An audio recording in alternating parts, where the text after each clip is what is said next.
आजचा दिवस एक अशा शत्रूला गाडण्याचा दिवस आहे जो दारूपेक्षाही भयंकर आहे, गांजापेक्षाही नशिला आहे आणि कोणत्याही ड्रगपेक्षा घातक आहे. त्या शत्रूचं नाव आहे अहंकार, ईगो.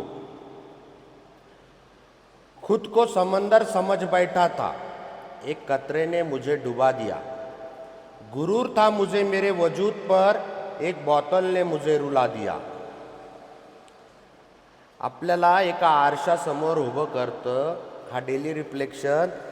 आरशातला चेहरा आपल्याला आपला खोटा बुरका फाडून सत्य दाखवतो. आजचा विषय आहे आपला अहंकार आणि 12 पायऱ्यांमधील आपली 7वी पायरी. आजच्या वाचनात एक फार भयानक आणि सत्य ओळ आली आहे. अधिक सुरक्षितता, प्रतिष्ठा व प्रणय यांची मागणी आम्ही हजारो वर्ष करीत आलो आहोत. माणसाचा स्वभाव काय आहे? त्याला सुरक्षितता हवी, समाजात मान सन्मान, प्रतिष्ठा हवा आणि प्रेम हवं. पण व्यसनाच्या आहारी गेलेल्या माणसाची शोकांतिका काय असते माहिती आहे? जेव्हा आपण थोडे यशस्वी झालो, हातात 4 पैसे आले, तेव्हा आपण काय केलं? आपण त्या यशाचा उत्सव साजरा करण्यासाठी, आता मी साहेब झालो हे जगाला दाखवण्यासाठी मद्यपान केलं. आणि जेव्हा आपण अपयशी झालो, तेव्हा ते दुःख, ती निराशा विसरण्यासाठी आपण पुन्हा बाटली जवळ केली. म्हणजे यशातही दारू आणि अपयशातही दारू. मराठीत एक म्हण आहे, असतील शिते तर जमतील भूते. तसा आपला अहंकार होता. यश मिळालं की अहंकार फुगायचा आणि अपयश आलं की तो दुखावला जायचा. दोन्ही वेळेस आपण औषध म्हणून व्यसन निवडलं. आजच्या व्यसनात म्हटलंय, आम्हाला जे हवे होते ते कितीही मिळालं तरी ते पुरेसे आहे असे आम्हाला कधीही वाटले नाही. आपली भूक पैशाची नव्हतीच कधी. आपली भूक त्या खोट्या अहंकाराची होती, जी कधी शमलीच नाही. मित्रांनो, आजच्या वाचनाचा गाभा काय आहे? आपण सगळे प्रयत्न केले, पण आपण फेल का झालो? कारण आपल्यात विनम्रतेचा अभाव होता. आपण आयुष्याचे उद्दिष्ट चुकीचे ठरवली. गाडी, बंगला, भारी कपडे यालाच आपण सक्सेस मानलं. पण सायकोलॉजी आणि अध्यात्म काय सांगते? भौतिक समाधान हे जीवनाचे ध्येय असू शकत नाही.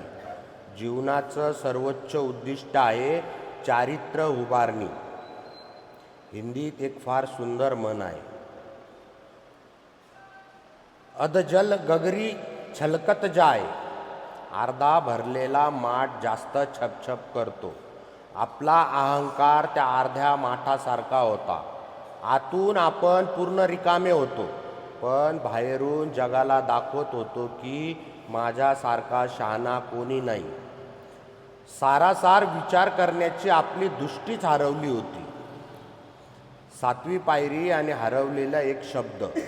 लेखक आजच्या माहितीत सांगतो की केवळ माघार घेऊन आणि पुन्हा गट बनवून वारंवार मी 7व्या पायरीपर्यंत आलो, पण काहीतरी हरवलं होतं.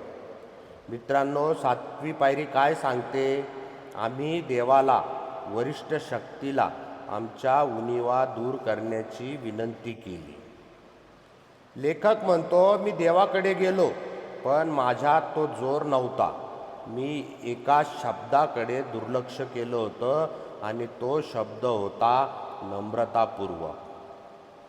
आपण व्यसनमुक्ती केंद्रात येतो, देवापुढे हात जोडतो आणि म्हणतो, देवा माझी दारू सोडव. पण आपल्या बोलण्यात एक ऑर्डर असते, एक अहंकार असतो. जणू काही देव आपला नौकर आहे.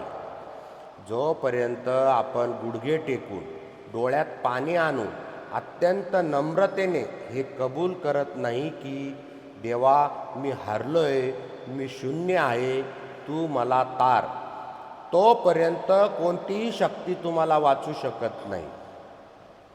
जेव्हा अहंकार असतो तेव्हा काय होतं?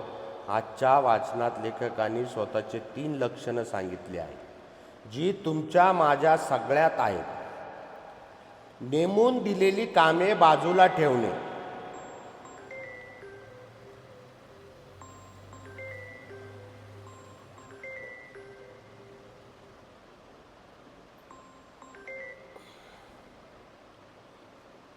नेमून दिलेली कामे बाजूला ठेवणे. मी का झाडू मारू, मी का भांडी घासू, मी बाहेर एवढा मोठा माणूस होतो, हा अहंकार तुम्हाला इथल्या छोट्या ड्युटीज करण्यापासून रोखतो. सहजतेने राग येणे, कोणी जरा काही बोललं की लगेच डोक्यात हवा जाते, तू मला ओळखत नाही, मी कोण आहे ते. आत्मकरुणा, माझ्याच वाट्याला हे दुःख का, माझ्या बायकोने मला का सोडलं, माझ्याच घरच्यांनी मला इथे का टाकलं. मित्रांनो, या माझ्याच शब्दातून बाहेर पडा. एक गोष्ट कायम लक्षात ठेवा, वादळात तेच झाड टिकतं जे वाकायला शिकतं. जे झाड ताठ उभं राहतं, मी मोडेल पण वाकणार नाही असा अहंकार बाळगतं, ते वादळात मुळात सकट उपटून पडतं. व्यसनमुक्तीच्या या प्रवासात तुम्हाला वाकायला शिकावं लागेल. जो झुकेल तोच टिकेल.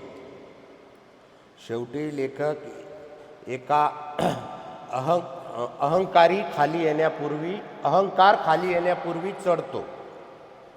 फुगा जेवढा जास्त फुगतो तेवढाच तो फुटण्याच्या जवळ जातो. आपला अहंकार फुगला होता, म्हणूनच आपण व्यसनाच्या गर्तेत जाऊन आदळलो.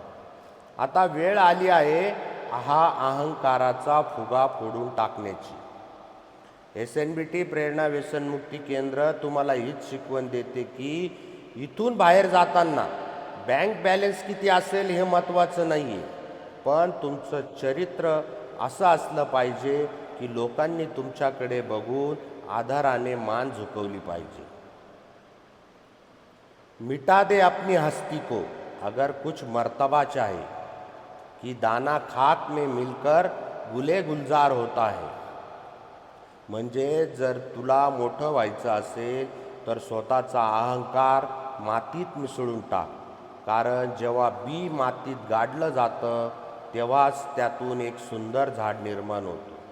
आजपासून आपण आपला अहंकार या प्रेरणा केंद्राच्या मातीत गाडून टाकूया आणि एक नम्र, सुंदर आणि व्यसनमुक्त जीवन फुलवूया. खूप खूप धन्यवाद. आजचा दिवस तुमचा आहे.